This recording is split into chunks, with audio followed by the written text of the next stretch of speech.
হযরত wise করণী রহমতুল্লাহ আলাইহির বয়স যখন ৯ বছর হলো, তখন তার পিতা ইন্তেকাল করেন। তখন তার বিধবা মাকে দেখাশোনার জন্য বাধ্য হয়ে তিনি তার বাবার কাপড়ের দোকানে ব্যবসার হাল ধরেন। ব্যবসা করে যা উপার্জন করতেন তা দিয়েই মা আর ছেলের সংসার একরকম কেটেই যাচ্ছিল। কিন্তু আল্লাহর ইচ্ছা বোঝা বড়ই কঠিন। একদিন ভোরবেলা তিনি দোকানে গিয়ে দেখলেন দোকানের সমস্ত মালামাল কারা যেন চুরি করে নিয়ে গেছে। এই খবর শুনে তার মাও তখন দোকানে চলে আসলেন। তার মা দোকানের এমন অবস্থা দেখে বললেন, বাবা ওয়াইস, এখন আমাদের কি হবে? কিভাবে দিন চলবে আমাদের? তখন ছোট্ট বালক ওয়াইস করণী রহমতুল্লাহ আলাইহি তার মাকে অভয় দিয়ে বললেন, আম্মা জান, আল্লাহ তাআলা যা করেন ভালোর জন্যই করেন। অতঃপর হযরত ওয়াইস করণী রহমতুল্লাহ আলাইহি তার মহল্লায় এক ধনী প্রতিবেশীর ভেড়া চড়ানোর কাজে নিযুক্ত হলেন। প্রতিদিন তিনি ভেড়ার পাল নিয়ে মাঠে যেতেন, সারাদিন ভেড়াগুলো চড়াতেন, আর ক্লান্ত হলে গাছের ছায়ার নিচে বসে বিশ্রাম করতেন। একদিন ছোট্ট বালক হযরত ওয়াইস করণী রহমতুল্লাহ আলাইহি ভেড়ার পাল মাঠের মধ্যে ছেড়ে দিয়ে নিকটেই একটি জঙ্গলে প্রবেশ করলেন। গভীর জঙ্গলের ভেতর দিয়ে তিনি হাঁটছিলেন। যেতে যেতে তিনি হঠাৎ দেখতে পেলেন একজন দরবেশ সেখানে বসে ধ্যানমগ্ন রয়েছেন। তিনি দরবেশের কাছে গিয়ে দাঁড়ালেন। তখন হঠাৎ দরবেশের ধ্যান ভেঙে গেল। তখন সেই দরবেশ ছোট্ট বালক হযরত ওয়াইস করণী রহমতুল্লাহ আলাইহিকে জিজ্ঞেস করলেন, বাবা, তুমি কে? আমার কাছে কি চাও? তখন ছোট্ট বালক হযরত ওয়াইস করণী রহমতুল্লাহ আলাইহি সেই দরবেশের নিকট সবকিছু তার বর্ণনা খুলে বললেন এবং তার অবস্থার কথা জানালেন। তার অবস্থার কথা শুনে দরবেশের দয়া হলো, তাই তাকে নিজের কাছে বসিয়ে অনেক সময় ধরে আলোচনা করলেন এবং বললেন, বাবা, তুমি সময় পেলে আমার এখানে চলে এসো, কিন্তু সাবধান, কাউকে সাথে নিয়ে আসবে না, আর আমার কথা কারো কাছে বলবে না। তারপর থেকে সেই ছোট্ট বালক হযরত ওয়াইস করণী রহমতুল্লাহ আলাইহি ভেড়াগুলো মাঠে ছেড়ে দিয়ে প্রত্যেক দিন সেই দরবেশের আস্তানায় যেতেন। দরবেশ তাকে যা উপদেশ দিতেন তিনি তা মনোযোগ দিয়ে শুনতেন। তিনি সেখানে যতক্ষণ থাকতেন ততক্ষণ দুনিয়ার তার কোনো কথাই মনে পড়ত না। দরবেশ যখন বলতেন, যাও বাবা, এখন তুমি তোমার মালিকের ভেড়ার পাল দেখাশোনা করো, তখন তার ভেড়ার কথা মনে পড়ত এবং তখন তিনি সেখান থেকে চলে আসতেন। একদিন তিনি ভেড়ার পাল নিয়ে বাড়িতে ফিরলেন। তখন মালিক দেখতে পেল যে ভেড়ার পালের মধ্যে থেকে অনেকগুলো ভেড়া হারিয়ে গেছে। মালিক তাকে জিজ্ঞেস করল, হে ওয়াইস, আমার ভেড়াগুলো কমলো কেন? তুমি রাখালের দায়িত্বে থাকা অবস্থায় ভেড়াগুলো কোথায় হারিয়ে গেল? তখন ছোট্ট বালক হযরত ওয়াইস করণী রহমতুল্লাহ আলাইহি মালিকের নিকট কোনো উত্তর দিতে পারলেন না। ফলে মালিক রেগে গিয়ে তাকে কাজ থেকে বহিষ্কার করে দিলেন। অতঃপর তিনি কর্ম হারিয়ে আবারও সেই দরবেশের কাছে চলে গেলেন। সারাদিন দরবেশের কথা শুনতেন আর বিকালবেলা জঙ্গল থেকে কিছু ফলমূল নিয়ে মায়ের কাছে আসতেন। অতঃপর হযরত ওয়াইস করণী রহমতুল্লাহ আলাইহি একসময় তরুণ যুবকে পরিণত হলেন। তখন তিনি বাড়িটা বিক্রি করে মাকে নিয়ে দূর জঙ্গলে চলে গেলেন। সেখানে একটা ছোট্ট ঘর বানিয়ে মা আর ছেলে মিলে বসবাস শুরু করলেন। বাড়ি বিক্রির টাকা দিয়ে তিনি একটি দুধের উট কিনলেন, যার ফলে তিনি উটের দুধ আর জঙ্গলের ফলমূল খেয়ে তাদের মা আর ছেলের দুজনেরই দিন কোনো রকম কেটে যেতে লাগলো। তারপর থেকেই তিনি আর কখনো লোকালয়ে বের হতেন না। সেখানেই তিনি ইবাদত বন্দেগী করতেন আর অন্ধ মায়ের খেদমত করতেন। তিনি যদিও রসুলের যুগের মুসলিম ছিলেন, কিন্তু অন্ধ মাকে রেখে কখনো রাসূলুল্লাহ সাল্লাল্লাহু আলাইহি ওয়াসাল্লামের সঙ্গে দেখা করতে যেতে পারেননি। এদিকে একদিন সাহাবীদের সঙ্গে কথা বলার সময় নবী করিম সাল্লাল্লাহু আলাইহি ওয়াসাল্লাম বললেন, হে সাহাবীরা, আমার উম্মতের মধ্যে এমন একজন লোক আছেন যার সুপারিশে মহান আল্লাহ তাআলা বনি মুজার এবং বনি রুবিয়াদের যত বকরি রয়েছে এবং এই বকরিগুলোর গায়ে যত পশম রয়েছে ততগুলো গুনাহগার বান্দাকে ক্ষমা করে দিয়ে জান্নাতে প্রবেশ করাবেন। তখন সাহাবায়ে কেরাম জিজ্ঞেস করলেন, হে আল্লাহর রাসূল, কে সেই ভাগ্যবান উম্মত? উত্তরে নবীজি সাল্লাল্লাহু আলাইহি ওয়াসাল্লাম বললেন, তার নাম হচ্ছে ওয়াইস করণী। তখন সাহাবায়ে কেরাম বললেন, ইয়া রাসূলুল্লাহ, কিন্তু কই, আমরা তো এ নামের কাউকে আপনার কাছে বা আমাদের কাছে আসতে দেখেনি, আপনি কি তাকে চেনেন? নবী করিম সাল্লাল্লাহু আলাইহি ওয়াসাল্লাম বললেন, আমি তাকে অবশ্যই চিনি, কিন্তু আজ পর্যন্ত তার সঙ্গে আমার সরাসরি সাক্ষাৎ হয়নি। এসব শুনে সাহাবায়ে কেরাম অত্যন্ত আশ্চর্য হয়ে গেলেন। তারা তার পরিচয় জানার জন্য এবং তাকে খুঁজে বের করার জন্য অস্থির হয়ে উঠলেন। কিন্তু নবীজি সাল্লাল্লাহু আলাইহি ওয়াসাল্লাম যতদিন জীবিত ছিলেন ততদিন কেউ তার পরিচয় জানতে পারেনি এবং তার সাথে কেউ দেখাও করতে পারেনি। একদিন কয়েকজন সওদাগর খাবার জিনিসপত্র বোঝাই করে একটি নৌকা নিয়ে সাগর পাড়ি দিয়ে মিশর থেকে মদিনায় যাচ্ছিল।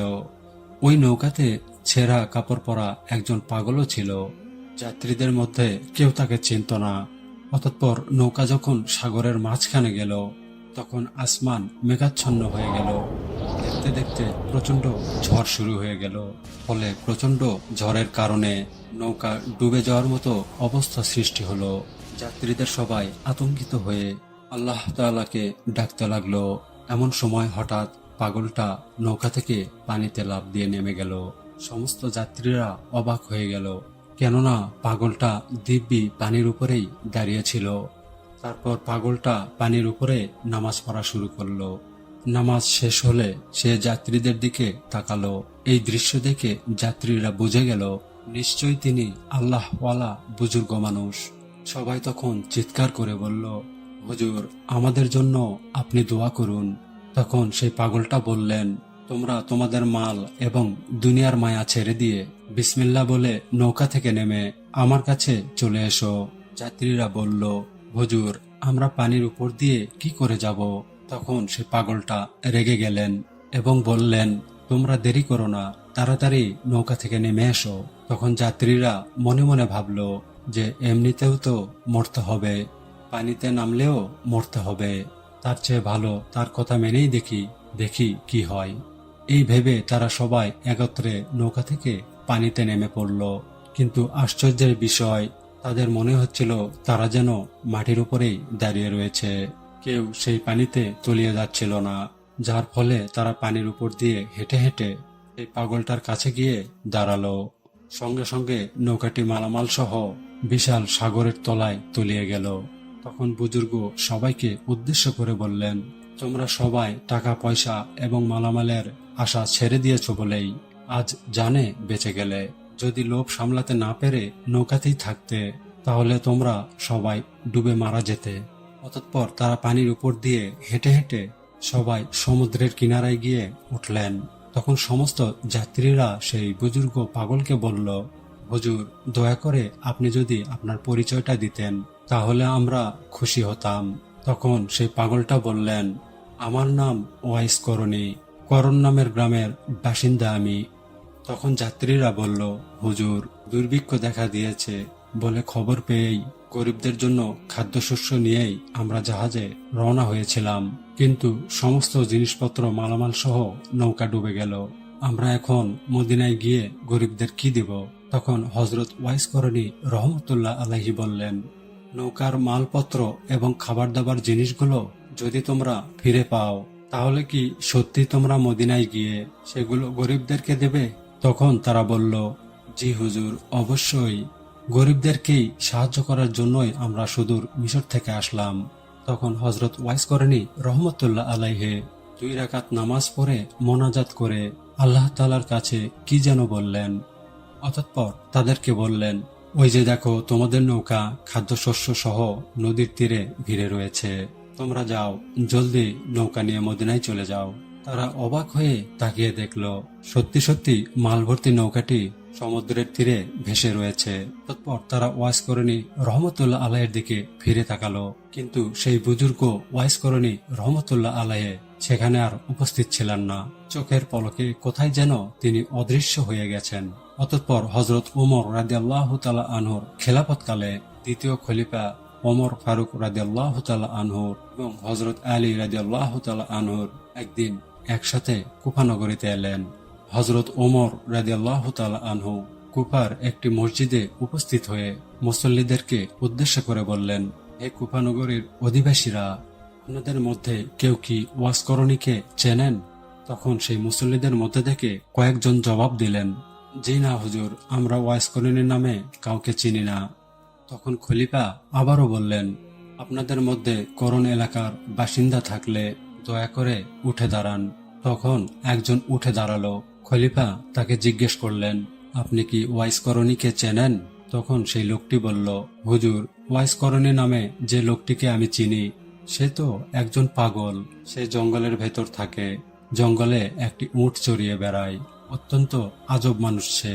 লোকেরা যখন হাসে তখন সে কাঁদে, আর লোকেরা যখন কাঁদে তখন সে হাসে। এই কথা শুনে হজরত ওমর রাদিয়াল্লাহু তাআলা আনহু এবং হজরত আলী রাদিয়াল্লাহু তাআলা আনহু লোকটাকে সঙ্গে নিয়ে তাকে তালাশ করার জন্য বের হলেন। বহু খোঁজাখুঁজির পর তারা দেখলেন একজন লোক একটা গাছের নিচে দাঁড়িয়ে নামাজ পড়ছেন। পাগলের মতো তার চেহারা।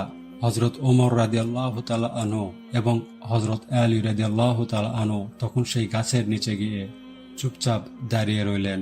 পর হজরত ওয়াইস করণী রহমতুল্লাহ আলাইহে নামাজ শেষ করে তাদের দুজনের দিকে ফিরে তাকালেন।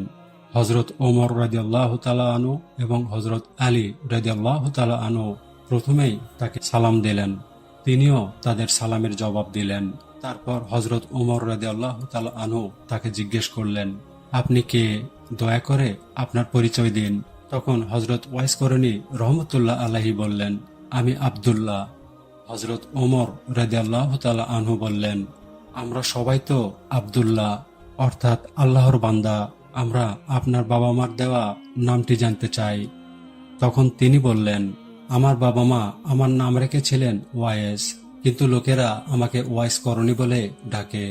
তখন হজরত ওমর রাদিয়াল্লাহু তাআলা আনহু বললেন, হুজুর, দয়া করে আপনার ডান হাতটা আমাদের দেখাবেন কি? তখন ওয়াইস করণী রহমতুল্লাহ আলাইহি তার ডান হাতটি তাদের সামনে এগিয়ে দিলেন। তারা দুজনেই তার ডান হাতের তালুতে দিরহাম আকারে একটি সাদা দাগ দেখতে পেলেন। তখন তারা দুজনেই হজরত ওয়াইস করণী রহমতুল্লাহ আলাইহির হাত ধরে চুমু খেলেন। তারপর তারা নিজেদের পরিচয় দিয়ে বললেন, প্রিয় নবী হজরত মুহাম্মদ সাল্লাল্লাহু আলাইহি ওয়াসাল্লাম তার ইন্তেকালের আগে তার এক প্রিয় উম্মতের আকৃতির কথা আমাদেরকে বলে গিয়েছেন। আমরা আপনার আকৃতি, প্রকৃতি এবং হাতের তালুতে থাকা নিদর্শন দেখেই বুঝতে পারলাম নবী করিম সাল্লাল্লাহু আলাইহি ওয়াসাল্লাম তার ইন্তেকালের পূর্বে যেই বুজুর্গের কথা বলেছিলেন আপনিই সেই ব্যক্তি, আপনিই সেই ওয়াইস আল করণী।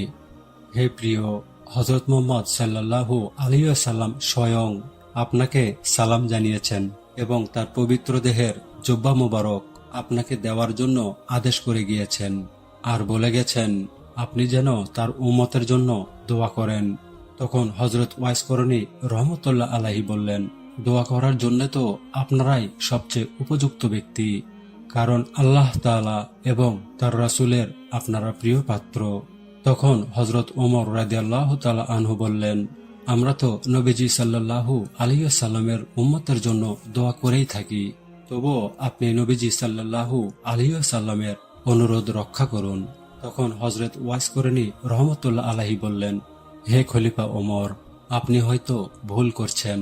নবীজি সাল্লাল্লাহু আলাইহি ওয়াসাল্লাম হয়তো অন্য কোনো ওয়াইসের কথা বলেছেন, কারণ নবীজি সাল্লাল্লাহু আলাইহি ওয়াসাল্লামের সঙ্গে আমার কোনোদিন দেখা হয়নি, এমনকি তার পবিত্র দেহের জুব্বার মর্যাদা রক্ষা করার যোগ্যতাও আমার নেই। তখন হযরত ওমর রাদিয়াল্লাহু তাআলা আনহু বললেন, না হুজুর, আমি একটুও ভুল করিনি। নবীজি সাল্লাল্লাহু আলাইহি ওয়াসাল্লাম আমাকে যেসব নিদর্শনের কথা বলেছিলেন তার প্রত্যেকটি আপনার মধ্যে আমরা খুঁজে পেয়েছি।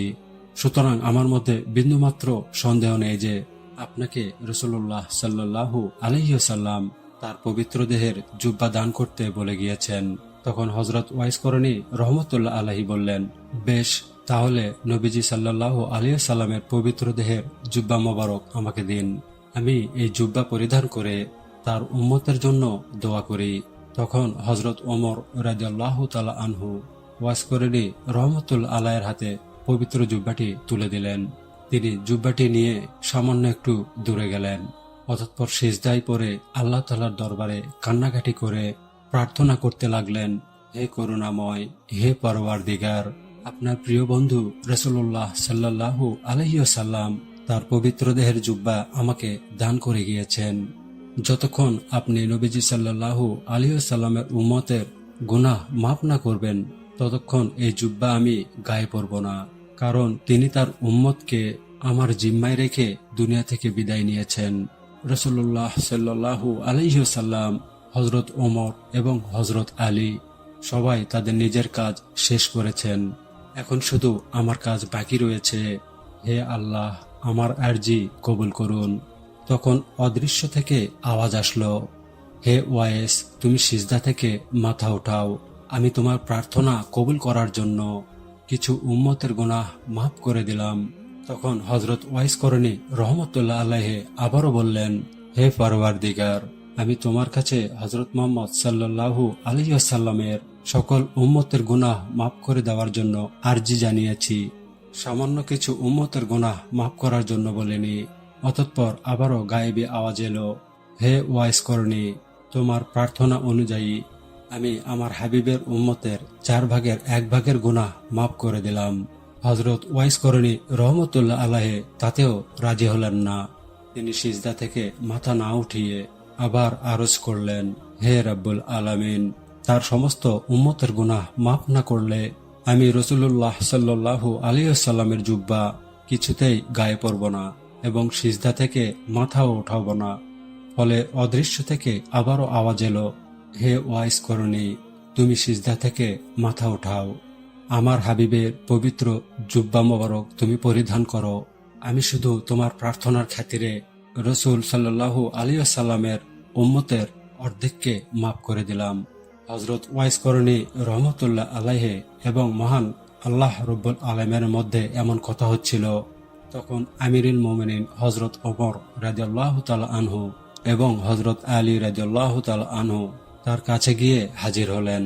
তাদের দুজনের উপস্থিতিতে হযরত ওয়াইস করণী রহমতুল্লাহ আলাইহির ধ্যান ভেঙে গেল। আশিক এবং মাশুকের গোপন সূত্র ছিন্ন হওয়ায় তিনি সিজদা থেকে মাথা উঠিয়ে অত্যন্ত দুঃখের সাথে বললেন, হায়, কেন আপনারা এই সময় আমার সামনে এলেন? আপনারা যদি আরো কিছুক্ষণ অপেক্ষা করতেন, তাহলে আমি হুজুর সাল্লাল্লাহু আলাইহি ওয়াসাল্লামের সমস্ত উম্মতকে মাফ না করা পর্যন্ত সিজদা হতে মাথা উঠাতাম না। আপনারা আমার সামনে এসে সবকিছু নষ্ট করে দিলেন। তারপর হযরত ওয়াইস করণী রহমতুল্লাহ আলাইহি রাসূলুল্লাহ সাল্লাল্লাহু আলাইহি ওয়াসাল্লামের পবিত্র জুব্বাটি পরিধান করলেন। অতঃপর আবারও মহান আল্লাহ তাআলার দরবারে প্রার্থনা জানালেন, হে পরওয়ারদিগার, হে পরম দয়াময় আল্লাহ, তুমি তোমার পেয়ারা হাবিবের এই পবিত্র জুব্বার বরকতে বনি রবিয়া এবং বনি মোজার গোত্রের মেষপালের পশমের সমান সংখ্যক উম্মতি মুহাম্মাদের গুনাহ মাফ করে দাও। মোনাজাত শেষ হওয়ার পর তিনি হযরত ওমর রাদিয়াল্লাহু তাআলা আনহু এবং হযরত আলী রাদিয়াল্লাহু তাআলা আনহুর দিকে তাকিয়ে বললেন, মেহেরবানি করে মহান আল্লাহ তাআলা আমার এই প্রার্থনা কবুল করে নিয়েছেন। বনি রবিয়া এবং বনি মোজার গোত্রের সমস্ত মেষপালের পশম সংখ্যক উম্মতে মুহাম্মাদের গুনাহ মাফ করে দিতে রাজি হয়েছেন। অতঃপর হযরত আলী রাদিয়াল্লাহু তাআলা আনহু হযরত ওয়াইস করণী রহমতুল্লাহ আলাইহিকে বললেন, হুজুর, আপনি রাসূলুল্লাহ সাল্লাল্লাহু আলাইহি ওয়াসাল্লামের সাথে একদিনও একটি বারের জন্যও দেখা করলেন না কেন, অথচ তার প্রতি আপনার এত মহব্বত? তখন হযরত ওয়াইস করণী রহমতুল্লাহ আলাইহি তার প্রশ্নের জবাবে বললেন, আপনারা কি নবী করিম সাল্লাল্লাহু আলাইহি ওয়াসাল্লামকে নিজের চোখে কখনো দেখেছেন? তখন হযরত আলী রাদিয়াল্লাহু তাআলা আনহু বললেন, নবী করিম সাল্লাল্লাহু আলাইহি ওয়াসাল্লামের সাথে উঠা বসা করতাম, সুতরাং তাকে অবশ্যই দেখেছি। তখন হযরত ওয়াইস করণী রহমতুল্লাহ আলাইহি তাদের জিজ্ঞেস করলেন, আচ্ছা বলুন তো, তার চোখের ভ্রু দুটি সম্পূর্ণ জোড়া ছিল নাকি আলাদা ছিল? তখন তারা দুজনেই তার প্রশ্নের সঠিক জবাব দিতে পারলেন না। আমরা তো কোনোদিন হুজুর পাক সাল্লাল্লাহু আলাইহি ওয়াসাল্লামের চেহারার দিকে তাকিয়ে কথাই বলিনি, তাই আমরা এই বিষয় লক্ষ্য করিনি। অতঃপর হযরত ওমর রাদিয়াল্লাহু তাআলা আনহু হযরত ওয়াইস করণী রহমতুল্লাহ আলাইহিকে তার নিজের জন্য দোয়া করতে বললেন। তখন হযরত ওয়াইস করণী রহমতুল্লাহ আলাইহি বললেন, আমি প্রতি ওয়াক্ত নামাজের পরেই এই বলে দোয়া করে থাকি, হে পরম করুণাময় আল্লাহ, সমস্ত মুমিন এবং মুমিনাদের গুনাহ তুমি মাফ করে দাও। আপনি যদি খাঁটি ঈমান নিয়ে কবরে যেতে পারেন তাহলে আমার এই দোয়াই যথেষ্ট। এই দোয়াই আপনাকে খুঁজে বের করবে। তখন হযরত ওমর রাদিয়াল্লাহু তাআলা আনহু হযরত ওয়াইস করণী রহমতুল্লাহ আলাইহির কাছে আরো কিছু নসিহত শুনতে চাইলেন। তখন হযরত ওয়াইস করণী রহমতুল্লাহ আলাইহি বললেন, আপনি কি সর্বশক্তিমান আল্লাহ তাআলাকে চেনেন? যদি তাকে ছাড়া আর অন্য কাউকে না চেনেন তাহলে আল্লাহ তাআলাকে চেনাই আপনার জন্য সবচেয়ে ভালো। অতঃপর তিনি হযরত ওমর রাদিয়াল্লাহু তাআলা আনহুকে জিজ্ঞেস করলেন, আল্লাহ তাআলা কি আপনার সম্বন্ধে জানেন? তখন হযরত ওমর রাদিয়াল্লাহু তাআলা আনহু বললেন, তিনি আলিমুল গায়েব, নিশ্চয় তিনি আমার সম্বন্ধে সবকিছু জানেন। তখন হযরত ওয়াইস করণী রহমতুল্লাহ আলাইহি বললেন, তিনি ছাড়া আর কেউ যদি আপনাকে না জানে না চেনে তাহলে সেটাই আপনার জন্য ভালো।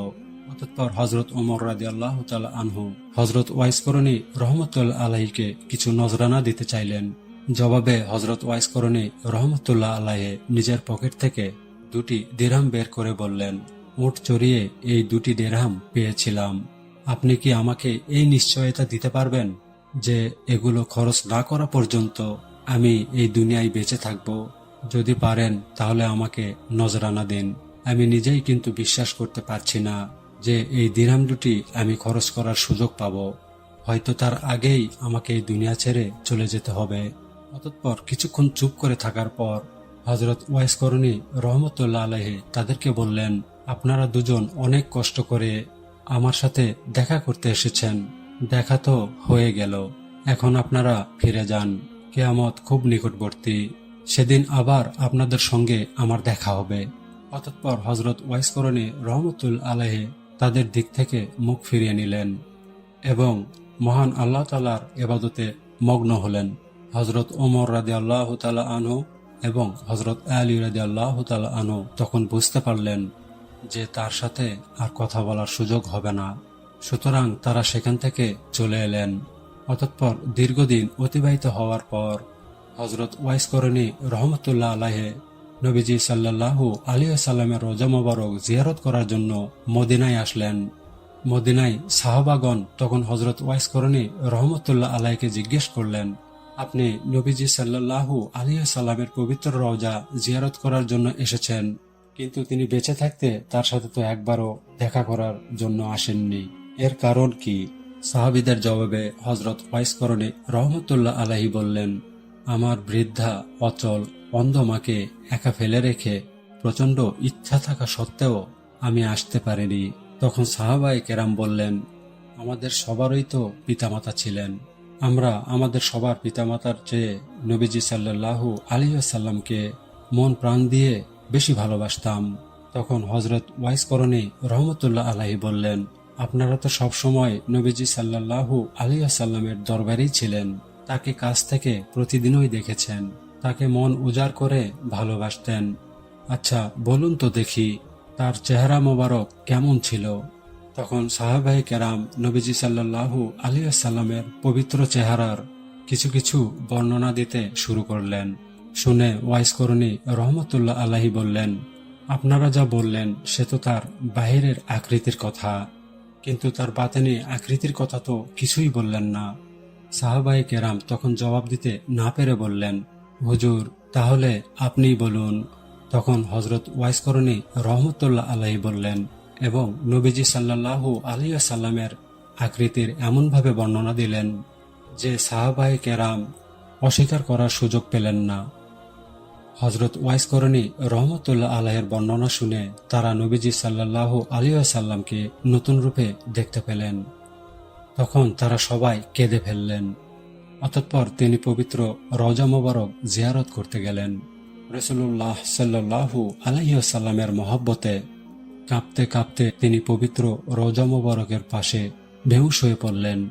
কিছুক্ষণ পর তার হুঁশ ফিরলে জিয়ারত শেষ করে তার পাশের লোকদেরকে বললেন, দয়া করে আপনারা আমাকে ধরুন এবং মদিনার সীমানার বাইরে রেখে আসুন।